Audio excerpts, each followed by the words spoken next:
Auction sheet কিভাবে read করবেন। তো জাপানি ভাষায় লেখা থাকে, আমরা অনেকে বুঝি না যে আসলে অকশন শিটে কি বলা থাকে।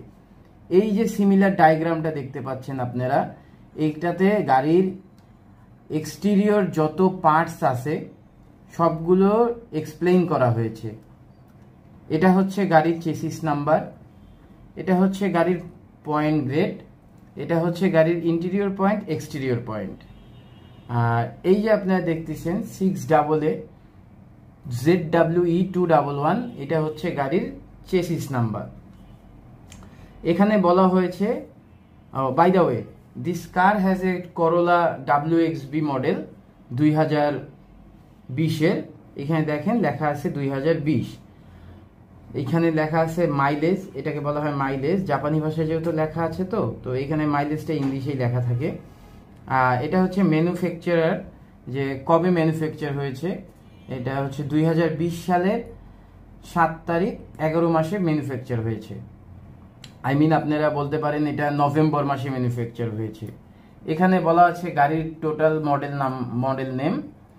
আর আপনারা আরো হচ্ছে এই যে আপনারা ছোট যে ইয়েটা দেখছেন, এখানে আপনার গাড়ির কি কি ফিচার্স আছে এখানে সব উল্লেখ করা আছে। গাড়ির কোন ফিচার্স আছে, গাড়ির সাথে আপনি কি কি পাচ্ছেন।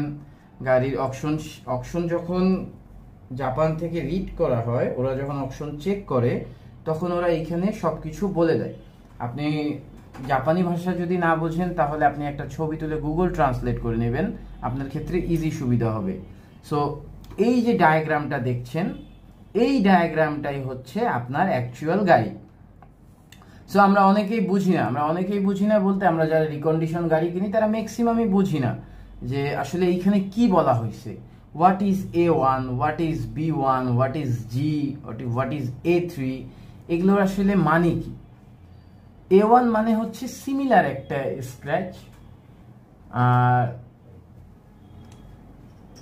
B1 মানে হচ্ছে আপনার মিনিমাম 10 ইঞ্চ স্ক্র্যাচ, G1 এগুলো হচ্ছে আপনাকে গাড়িকে এক্সপ্লেইন করবে যে আসলে গাড়ির কোনো রিপ্লেসমেন্ট আছে কিনা।